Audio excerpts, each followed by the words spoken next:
ওই পান্ডা তুমি মাইতে আইতে বেড়া ওখানে আছে না এত বড় কাশের একটা জিলজিল করতেছে তাই আইছে দায়নের বাহে বুড়া মানুষ হাতটা দিছে বেড়ায়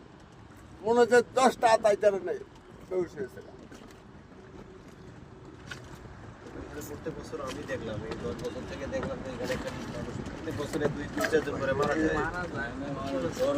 এখানে এবারে তো 2টা বাচ্চা মনে হয় এখানে মারা গেছে হ্যাঁ ওই যে মুড়া মারা আছে কিছু শয়তান জিন থাকে তো ওরা আমি ওই জন্যই বলতেছি বলে এই বিল্ডিং টিকবো কিনা এটার গভীরতা মাপার মতন মানুষ নাই এই জায়গাটা বান দেওয়া হিসার মতন মানুষ আছে না সেই জায়গা বইরা বিল্ডিং করে লাইতেছে মানুষের চাপে জিন ওয়ার আগে তো নদীর এরিয়াতে ছিল ওইটা হ্যাঁ আগে তো নদীর এরিয়াতে ছিল নদী তো আরো বিশাল বড় ছিল না এটার মিলে তাওয়া আছে তাওয়া বুঝেন হ্যাঁ